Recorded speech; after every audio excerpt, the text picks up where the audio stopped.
and welcome to Kiki's Chat Show. Today is Wednesday, 29th of March. I tell you, the year has flown. 29th of March already. Gosh, it's a little bit scary as well because sometimes you kind of think there's so much you have to do and you haven't done it yet. And then you kind of wonder, when am I going to do this? When am I going to do this? Because life is in the way and life is taking over. Today, this whole week, actually, from Monday to Friday, up to Sunday maybe, is Autism Awareness Week. And with autism awareness, we have different types of autism, or there is a body called the Individuals with Disabilities Education Act, IDEA, and they specify that children with various disabilities, including autism, are entitled to early intervention services and special education.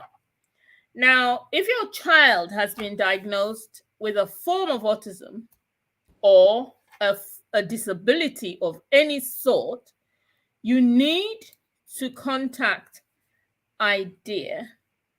You need to speak to them, or you need to contact your counsel. Now, today, that's not what we're going to talk about. We're going to talk about a type of autism, and we're going to talk about children with special education needs. I have my guest here she's a mother. She is a TV producer. She is a very well-rounded, highly educated lady. And she also has a child with special education needs.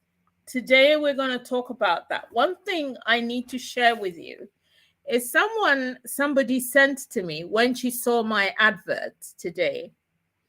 And she said to me, tell your guest that the heart of a woman is a beautiful place to be, especially a woman who has a special needs child. So I am sharing this with you. She told me her story. It was emotional. We both cried. I didn't cry as if I was sad, but it was emotional. It was heart tugging. And she wanted me to give you all the messages and, at the start of the program. So, Mommy, here you are. My guest is called Henrietta Adom, and she's a very interesting lady. And we're going to talk about. Welcome to the show. Thank you, Kiki. It's good to be back. Yes. How are you? I'm very well, thank you. And I'm always happy when you're on my show. Oh, thank you for having me. I'm happy to be here too. And good evening to all our viewers. And I hope that they will enjoy the conversation and join in. Yes, I want anyone who's listening, and I'll say this a few times because people come in at different times, that anyone at all can join in. I see Shirley. Shirley, you can join in now. You can make a comment. I will read it out. If you have a question, I will read it out.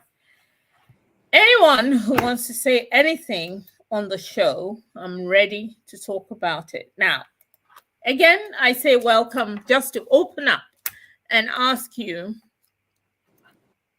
how did you find out that you had a child with special needs? Kiki, it's been a long journey. I'll say 19 years. Wow. Usually my son is 19. He turned 19 just 2 weeks ago. Okay. Yeah. When I tell people that I have been on this journey for 19 years, it's hard for them to believe. But it's been a long journey, a very, very challenging one at that, because as you're aware, I didn't have him here in this country. I had him in Ghana. Okay. And it was during the birth process that it got complicated. So it affected him. He lacked oxygen. So it's his condition came about as a result of the complication during the birth process. And it took a while. Initially, after the delivery, he was on admission to treat the lack of oxygen, and then he was convulsing a lot. So Okay. he also has epilepsy. No. Oh yes. So that was the first diagnosis that he's convulsing because of the lack of oxygen for a long period of time. And it was not expected that he will survive at all. But God being good, he did. And that tells me every single day that it's for a reason, and God has a purpose for my life and his life. Because I don't believe that children with special needs are given to just anybody, because the journey and the process it takes the brave to be able to go through it, and you have to have a special kind of heart, because raising our quote-unquote regular children is not an easy task. So when the process gets a bit complicated, it makes it a lot more difficult. And as a mother, there is no manual for raising children. Every child is an individual. They come with their own characters and challenges as well. So, and their own blessing. So it's been a long journey, but that's how mine started. And he was diagnosed as autistic at the age of 2 in Ghana. Okay. But even then, they were not doctors were not forthcoming with. I had to keep pushing and asking what's going on, because his walking delayed. He didn't start verbalizing words as when you expected him to. Okay. So growth was delayed. And luckily for me, I had an aunt who was watching and very much involved. So she kept prompting that, it's 1 year and the child is not walking. What's going on? Let's find out what's going on. At this stage, this is what should be happening. So it was through those promptings that we kept going back to the hospital, and they kept checking and put him on medication to control the frequent seizures, before it was finally diagnosed that, aside the epilepsy, which obviously has no cure or cannot be cured but can be controlled, he's also autistic and has learning disabilities. I should not expect him to grow up like every other child. And this was your first child? Yes. Your first, and you hadn't had the experience of knowing how a child develops, or anything like that. So no. Thank God for the community I had around me, the family members around me, who were there guiding that. And my aunt was she was paying particular attention to see the growth pattern, because development. Yes, his developmental stages, and then it was finally confirmed that he's not like every other child, and we should not expect that he's going. Then from 2 years old, when he was finally behaviors, when he finally walked, he walked close to 2 years. Okay. Close to 2 years. Even that, it had to be like a whole process on its own. But finally, he started walking and taking steps, and then it was difficult to get him to be stable. But we went through that. Yeah. now he's verbal, but he doesn't speak coherently. But he's able to tell you he wants this. He's able to express his needs the best possible way he can. So it's been a long journey, but all in all, I think I can say that it's shown me that I am different somehow. It's brought out some certain attributes in me as a person that I didn't know I possessed. Because if I should put everything together, I don't know how I've survived till this point and be talking to you and sharing my story. I don't know how, but it's only by the grace of God. But autism and children with special needs, it's a journey. So how did you feel when he was diagnosed? The questions I'm going to ask you, I should have said it from the beginning, or maybe I'm saying it now. Questions that it will be good for other people who are on the same journey as you, starting, for example, or in the infancy of, that they will have questions or they will need help with. So that's the way we're going to go. So when he was diagnosed, this is 19 years ago because he's 19 now. Maybe 17 years ago because he was 2. 17, he was 2, yeah. How did you feel personally? How did you feel? Did you just embrace it and think, okay, this is my life? Or did you have to learn to accept it in your life, the situation? It's not something that you can just accept. When I was told, even with the epilepsy, seeing him the convulsions, sometimes he could convulse about multiple times in a day. So that was already life-threatening and a very, very scary situation. And every moment of such episodes, you as a mother and a young mother at that time, you are thinking, is my child dying? What is happening? What do I do? How can I help my child? It's not something that you can easily just come to accept. The acceptance, I believe, is a whole journey on its own, and it's a process. As we speak, I am still accepting it on daily basis. Every day I ask God for strength, because I've lost my guest. My guest has vanished, but she will come back.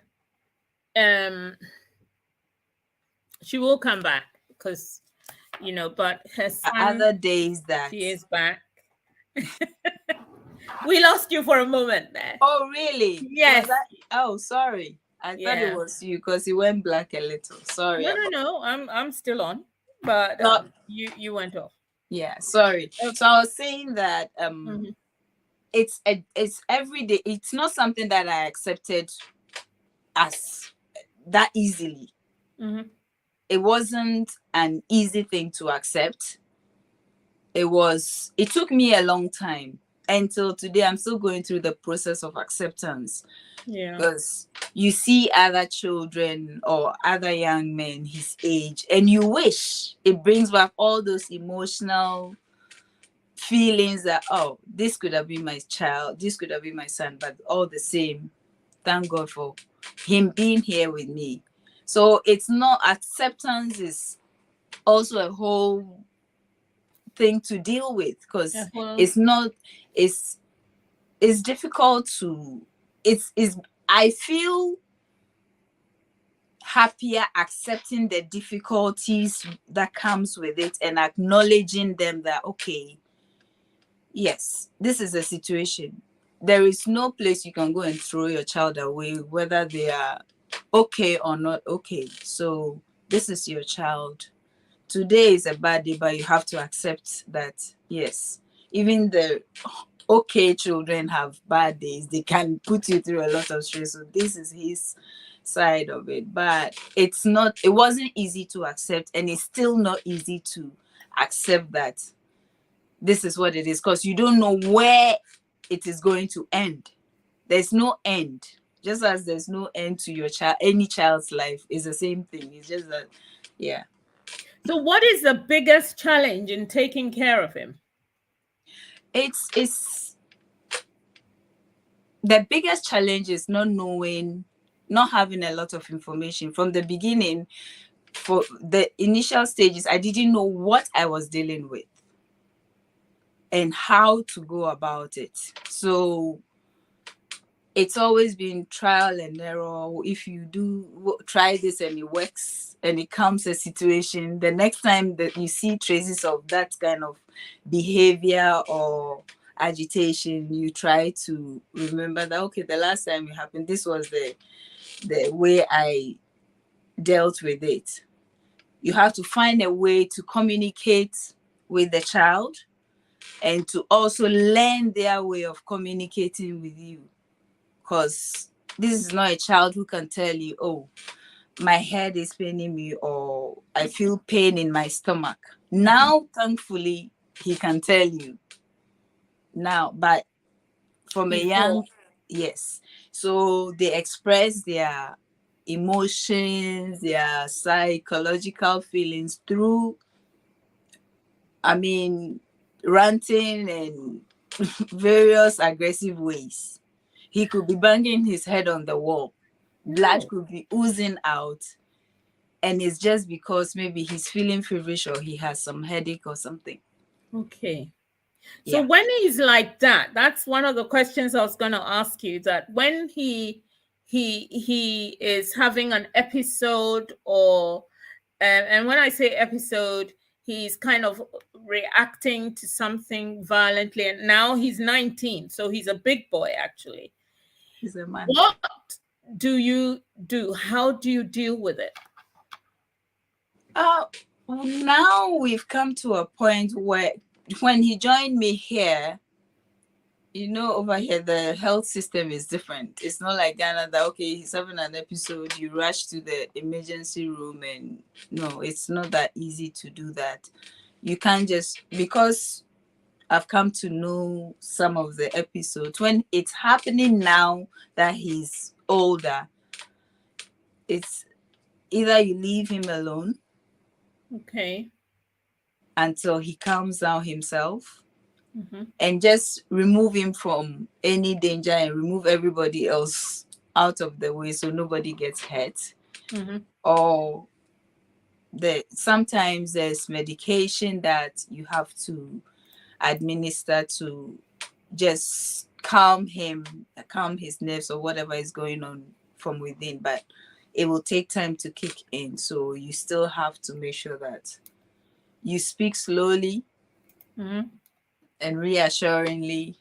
Try to do what you think can help, but there is no way you can know what can help. Yeah. I was reading, this tactic will work today. It doesn't mean that it will work tomorrow.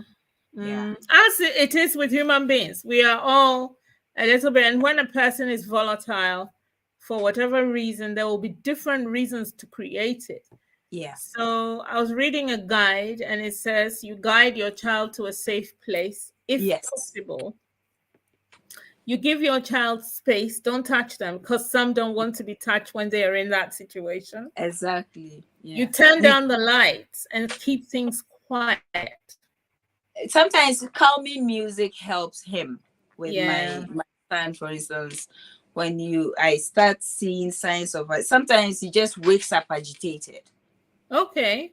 Yeah, he could wake up in the morning and it's just agitated. So in that way, you try, I convince him, let's take a shower. You give him a lukewarm shower, and then we just turn on some music that he likes. There are a lot, thankfully, the world has advanced so much that you can just go to YouTube and find some calming music and play, and he enjoys music a lot. So Okay. it takes a while, then he'll calm down, and he might fall asleep for a long time and wake up like nothing happened. Okay. So when I mean, this question brings me to discipline, because can you then discipline a special needs child? Like, can you have rules, and not draconian rules or verbal rules that's going to agitate him even more, but can you discipline a special needs child? Yes, I can say that special needs children and children on the autism spectrum like structure Okay. and routine. Structure, routine Mm-hmm. is very, very important, and it's key. Once they fall into a certain structure, Mm-hmm. when you break that structure, or there is a reason to break that structure, and they are not prompted ahead of time and prepared for the change, Yeah. then you are going to have issues. So coming to know, I didn't know this from the beginning. I Okay. learned it along the journey. So when it comes to discipline, what I will say is that once you get to know that this is the condition of your child, as young as they are, you start enforcing certain discipline from the get-go, Yeah. because they are very smart. Oh yes, they Oh are yeah. very, very, very smart. And they now, my son being older, wants to be in charge. He wants to enforce his will all the time. So once the discipline is, it's possible to discipline them, but you can't do it like you would deal with every other child. You have to have ways to go about it, such that they know that there are certain things that you don't do, and other behaviors are also acceptable. Okay. Yeah, it is Which possible depending on what level they are on the spectrum. Yeah, every child with special needs is different. So I can't compare my child to someone else's own, because everybody's own is different. Yeah. But So you have to tailor make you your, have to tailor make what works for yeah, you. to suit Yeah. your Yes. child. Yeah. For me, I got to know later on that no, certain behaviors that he's showing now is due to lack of discipline when he was much younger. Okay. Because now you are enforcing certain rules that he's not used to. So definitely he will fight back, just like every other child does. So Yeah. if you start early, then they know that hey, it's they listen, because they are smart. They are very, Yeah. very smart. Yeah. Yeah. Your son is smart. He is. The other yeah. So which brings me to another question. You do have other children, don't you? Yeah, I do have a set of twins. Okay. So how do the twins relate to him, your oldest child? Because he's a big brother. He was there Yes, before they came. yes, he was. They came to meet him. Yes. And I always count myself as blessed, because my twins have been very, very understanding. It's been hard.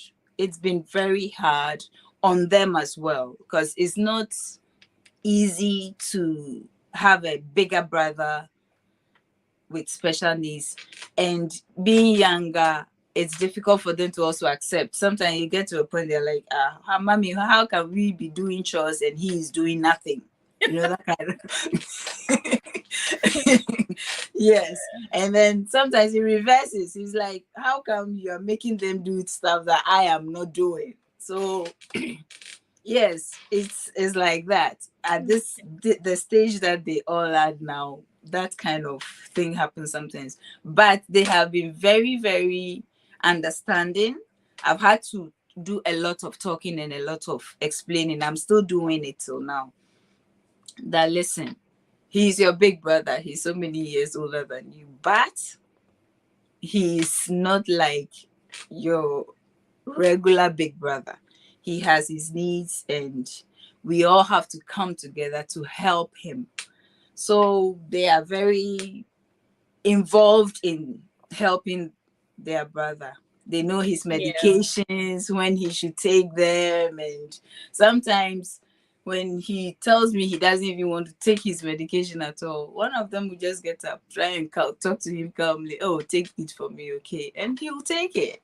Yeah. So they have been very, very cooperative, and there are days that we all have bad days, but on the whole, the talking has helped. Talking to them early, at the Yeah. very early stage, helps, makes them aware of their brother's condition and how to learn to deal with it. And they have been exposed to other children as well who have, they've Special seen needs. that, yes, they've seen that there are others whose conditions are even worse off than their brother too. So it makes it much easier for them to also, but there are days that they just don't want to have anything to do with anything. You can't fault them, and you just leave it alone.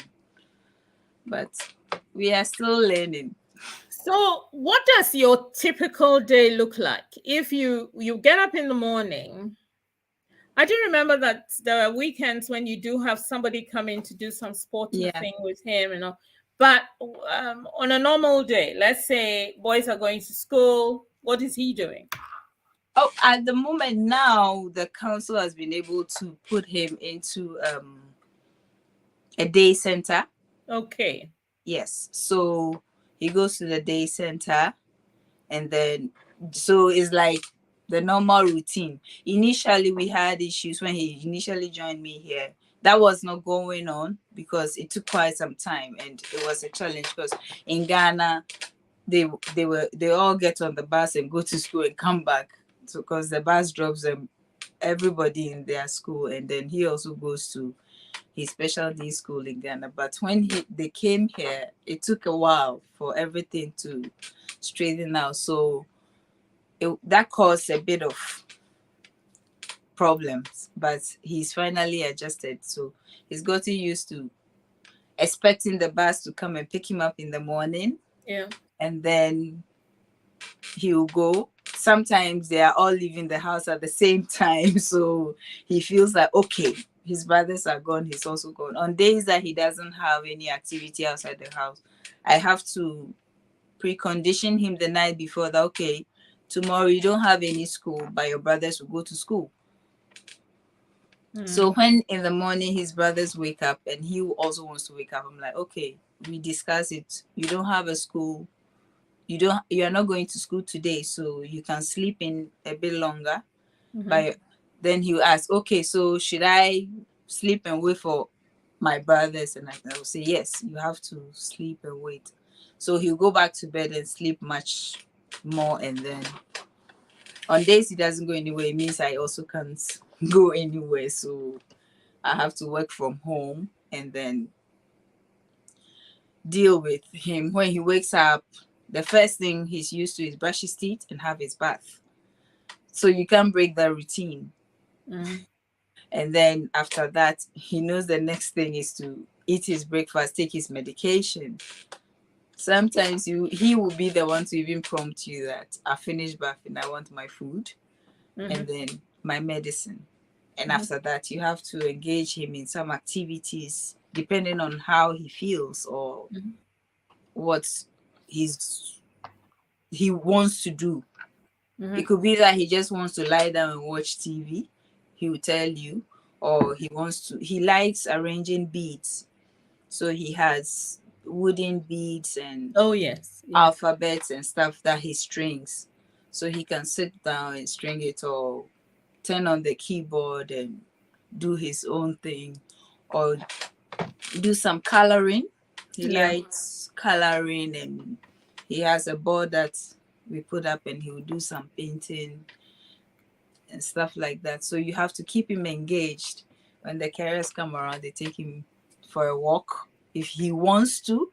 It always has to be something he's Keen to do. willingly ready to do. Yeah. So that's So, it. what is your greatest fear though? Have you got a fear that every day that you're doing all of this, do you have a fear or something in the back of your mind that Yeah, I do. I have a fear. I have my greatest fear is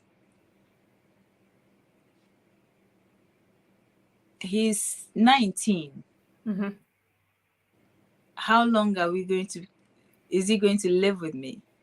I sometimes wish I could look forward to a day where, oh, he's old enough, he's on his own and living his own life and doing what he likes. I am praying. It's a fear I have, but I am praying for that to happen for him.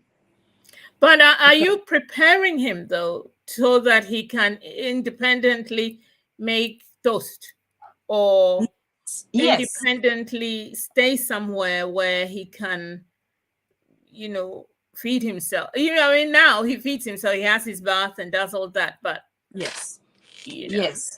Yeah, so luckily there are respite facilities around, so he's learning to know that okay, it's not all the time that he'll be here.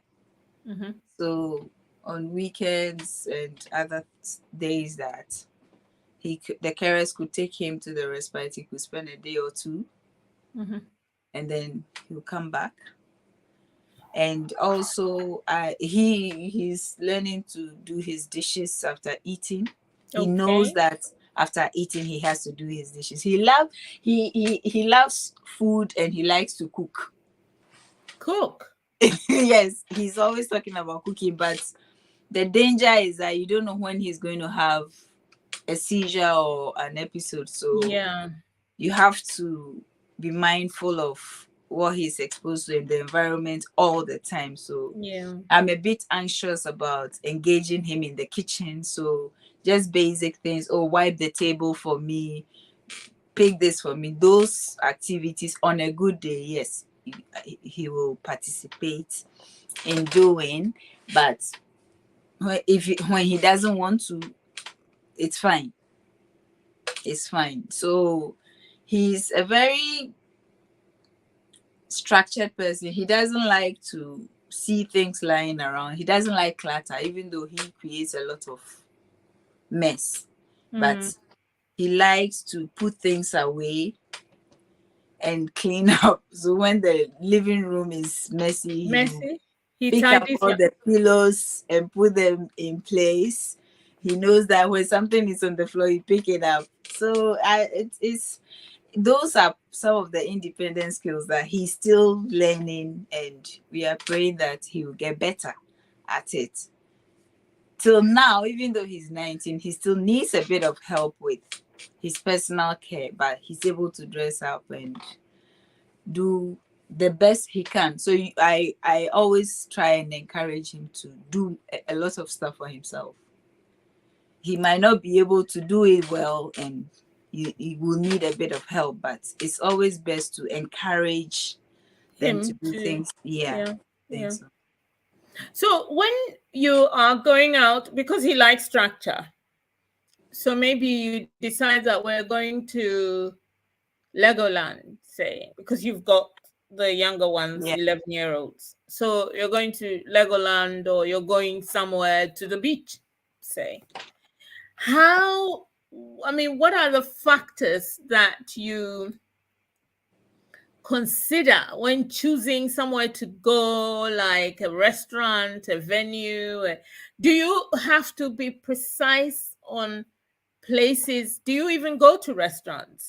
Do you yeah. We've been out to eat a couple. I mean, we do that from time to time as Yeah, a yeah. family. I take all of them with me, mostly after Sundays after church. We Mm. go.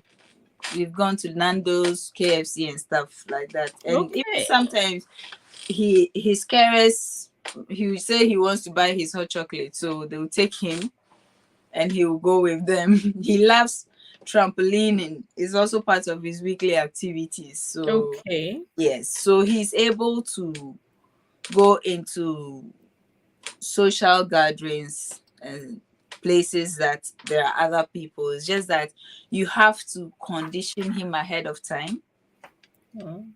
Let him know that, okay, today after church, we are going out and we'll go and eat. You let him know what we are going to eat. Mm-hmm. You ask him, what does he want to eat? And maybe when he tells you that, okay, he wants rice or something, you have to find a place that we will get what he wants to eat. Rice, yeah. And then you talk about behavior issues. When we go, you sit gently and listen. Well, for instance, when we are going to church, yeah, he knows we go to church to pray. Oh, okay, so we are going to church to pray, eh? You know, and so I say, okay, you are not going to be shouting. You are not going to be walking up and down. You are not going to be shaking your head. You sit quietly and then we'll listen to the word of God and we'll pray. So you have to do a lot of preparation. Mm-hmm. Yes. Preparing ahead of time helps in a lot of the situation. If you just spring things on him, you not get the best out of him. No. So yeah, you have to prepare him to know that he knows that Sundays is church. So sometimes when Saturday comes, Fridays, you have to tell him tomorrow is Saturday and you are not going to school. Yes. So he will know He that, knows. yes, there's no school. And then you also let him know that Sunday we'll go to church. So Saturday we'll do laundry. Now he knows that when his clothes are dirty, even though he rips his clothes a lot, he still knows that he has to put them in the washer to be washed. Yes. So I keep telling him, when your clothes are dirty, he will tell you his clothes is smelling. And I'll tell him, listen, if your clothes is your shirt is smelling, just come and put it in the washer and we'll wash it. Don't tear it. He rips his clothes. One of the biggest challenges with him is that he tears his clothes a lot. So you have to keep buying new clothes almost all the time. So what has your son taught you? I mean, of course, our children teach us things all the time, but for him especially, what has he taught you with life, towards life, for life, during life, whatever? Patience. Uh-huh. Patience. In as much as I don't consider myself a very patient person, he has taught me to be patient. I have learned to be patient. I can't get anywhere with him if I'm not patient. Mm-hmm. Mm-hmm. It's something that I am still learning, to be patient, but I think that I consider myself a bit patient than I would not usually be, because with him you can't force it. You can't push anything on him or out of him. If I'll teach my twins a sentence in 2 minutes, it will take him 2 hours. Okay. Do you get it? Yes. If you don't have the patience, you can't get anywhere and you can't do anything. And you always have chaos and everything, whatever. You not even enjoy the process. So it is patience. The best thing I've learned, and I'm still learning, is patience. It takes a lot. It takes a lot of effort. It takes repetition. You have to be doing the same thing over and over and over and over until it sticks. And the good thing about him is that once he gets it, that's it. He has something like a photographic memory where he never forgets anything. And once you teach him something and he grabs it, that's it. You don't need to teach him again. But before he gets it and paint it on his mind, you would have gone through a lot. So what the main, the question from what you're saying, from the patients and everything, what would you like people to know and understand about children with special needs and what we should teach our children about children with special needs? I what I would say and share with everybody is that it's not something you can plan for or What do you mean? expect. In what way? What do you mean plan for? Like that you can plan for having a special needs child in your Yes, home. Oh yes, yes, exactly. yes, Yes, yes. it's not something you can plan that, okay, unless of course doctors prepare you that this is the condition of it. Now technology has advanced such that they are able to tell that, Yeah. okay, this is the nature of your pregnancy and this is what might possibly happen. Unless in that kind of situation, you can never plan or prepare yourself for it. But with time, you have to learn to accept it. And once you begin to accept, you start seeing the other side of it. I have learned that I have enjoyed a lot of blessings because I have accepted him and everything he is. Mm-hmm. Mm-hmm. It's not fun. No, I it's not. won't sit here and say that, oh, it's all fun. It's not. The bad days can be very bad. And so can the good days also. So it's a lot of, my faith has been one of the biggest things that's seen me through. And I am still praying for a miracle. I'm still praying for a miracle. Whatever it is, however it will happen, when it will happen, I don't know. But I will still keep the faith. And all I can tell parents out there is that, listen, you are a champion. It's not everybody who can be put in this position who will survive. Other people walk away from children like that. Yes, men especially. Oh, yes. Men in relationships, a man will say, "Oh, we don't have this in our family," so Yeah. off he goes. Um, that sort of thing. Women end up always holding the baby, the situation. But one thing I've learned also is the siblings are amazing. Siblings are amazing. Yeah. A friend of mine, her daughter has a hearing problem. And so when she was a baby, her sister would translate what Wow. she says she's feeling cold. She wants chicken. And I mean, she would translate to us what her sister wants. Once, yeah. She's not happy, mommy. That sort of thing. And it used to fascinate us. But she would go and look at her sister's face, and then I don't know what they would do, and then she'd come and say something like she was busy translating. And Yeah. and I've seen other siblings do the same, not the similar thing, but in different ways, just like your children do. Yeah. Yeah. They are very sensitive to their brother. Mm-hmm. And he's also very protective of them. Very, very protective of them. They could be upstairs, I could be in the kitchen, and then they'll just run, mommy, Nana is having a seizure, Nana is having a seizure. Mm-hmm. Or they'll wake up, and how he wakes up, they are able to tell if he's in a good mood or not.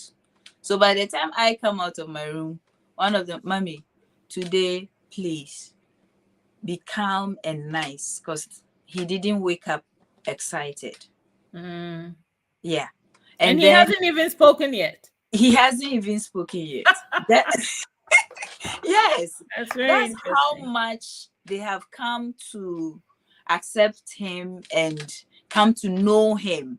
So they are able to tell or even predict that, mommy, it looks like the way he's walking around, it looks like he's looking for something. Or when sometimes you just would all be around and then he will sneak out and go and just lie on his bed. Once they notice his absence, one will just go upstairs to check on him. And if he's just lying down quietly listening to music or something, they know that, okay, he's okay. But sometimes in the middle of the night in their sleep, he will have a seizure, and it's one of them who will wake up and come and call me that, mommy, this is going on. So they are very, very helpful.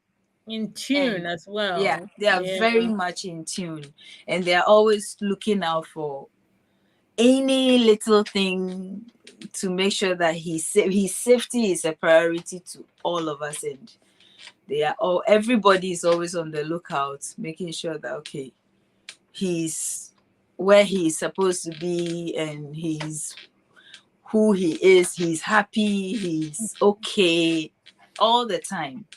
And you know, one thing this teaches you is that you have to always be alert. Because sometimes he seizures, he just freezes. So if you are not used to him and you have not studied him, you wouldn't even know that there's something going on with him. Yeah.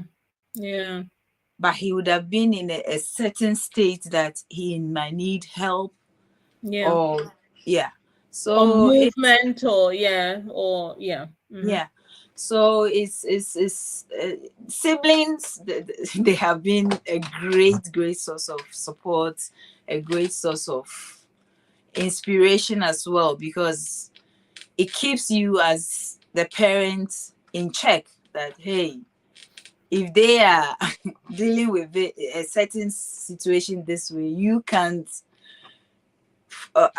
You can afford to not be in charge. You understand? So if they are taking this situation, maybe it's one of the worst days, you are on the verge of breaking down. But when you see how they are taking it and trying to be helpful, you feel encouraged to just keep going. Okay, so parents, before we wrap up, I need to share these things with you. What can you do if your child is under 5 and it's very slow, and you feel that it's because they're babies, they're not in a school? You have to go to your GP. You need to take your baby to the GP. I mean, some of us, especially when you have your baby at first, every week I'm at the GP. my firstborn, every day I'm at the doctor. Hey. And after a while, you kind of understand what the whole thing is, and you realize that, oh, he's just warm, or he's just this or that. And then you start to learn. By the time you have your third, you know the whole rope. You can tell, you can watch, you can be discerning. So these are the situations, but the GP is a first point of call. If something happens to your child, or they fall, hits their head, or have a fit or something after the age of about 5, then you have to have a chat with either the nursery or the council. The council, and start finding ways to, and you have to be determined and be part of your child's program to be sure that there is nothing wrong with your child. If there is nothing wrong, fine, but you never know. So please, I'm not saying that you suddenly become a helicopter mom and hover, but just be careful what's happening with our children. Now, there is something called the EHCP, which is the Education, Health and Care Plan. Yes. So for children over the age of 5, and the ones going into school, and the ones who are in college, be careful. Keep this EHCP thing in your mind. You have to the council needs to help. You have to have a plan for your child. So as Henrietta was saying, her child has specific things that he does. You need to have a program, a plan, what you want your child to do. There are different levels of special needs. Some children may just be slow. Some children may be across the spectrum. You don't know. So you need somebody to help you to find out exactly what your child's needs are. Some special needs. Just Kiki, even on the spectrum, as they grow, it changes. You can't be stuck on a specific level of the spectrum all through your life. They just Okay. as we human beings change Yeah. with time, so that Learning. they also change. They move along the spectrum, and so you have to pay attention. Yes. It takes a lot of time And and attention. patience. Yeah. Yes, you have to be involved to find out, because before you know that this is what my child likes, you have to spend a lot of time to study them, to see what takes their attention the most. Yeah. So you mean Uh, extra yeah. encouragement in their learning As for and encouragement, is one of the things you have to always keep encouraging them all the time. Yeah. okay, In to find, everything, yeah. everything. Consistency is also one thing. It's something Okay. that we all suffer from, but with them, consistency, structure is key. Well, parents, if you have a special needs child, if there's something more that you think we should have talked about that we haven't, you can let me know. We can still talk. Henrietta is there. We can still talk about it. We'll come back and have another show. If you feel you've learned something from this, excellent. That's what we want. Thank you so much, Henrietta, for coming on. Thank you for having me. You've answered a lot of questions. Even me, my curiosity is very good. We have to keep an eye on what is going on around us, even if it's not you. It could be a nephew, a niece, a friend's child. It could be your godchild. Who knows? So we all have to be all hands on. And there was a survey done, and they were saying that a lot of Black boys have autism or have special needs, and sometimes they're misdiagnosed. So this is something which we have to look at as well, and we have to pay attention to that and start finding we ourselves. We have to help ourselves. So people, my time is up. Kiki, one thing about the diagnosis is, if we as Black people can accept that it's part of Life. the society, is part Yeah. of life, acceptance is very, very important in dealing with these children with special needs. And you know that from our African backgrounds, acceptance is one thing that is not easy for even the community around you to come around and accept that this is what the problem is. It's easier for everybody to cast it, the person out, to ostracize the person and remove them from society, than to accept that this is the situation and we all have to come together to help that person. So it's once you notice something, come around and talk about it. Try to find information. Now information is very accessible to all of us, so we have to help one another with this. And now over here, I've learned that I've come to know that there are lots of community groups and that you meet other parents who also have children on the spectrum or with other kinds of learning disabilities or special needs, that share their experiences, and you can draw strengths from such communities as well. It helps. Thank you again. You see, we've learned so much from this light discussion. I am very grateful that you came to share this. And we will continue to talk about it if we can help one or two people. That's the whole idea, really. So thank you, and thank you as well for listening. And for the listeners who will listen afterwards, thank you. Thank you again. Thank you very much. Thank So you for next having week, me. oh, it's a pleasure. Next week, I'm trying to have someone who had promised to come last week and didn't, on mental health, the mental health of women and why a lot of women are having mental health. So that's something we can talk about as well. So thank you, listeners. Thank you, Henrietta. And I hope you can come back again. Anytime. Thank you so much for having me. It's a pleasure. All right. Bye.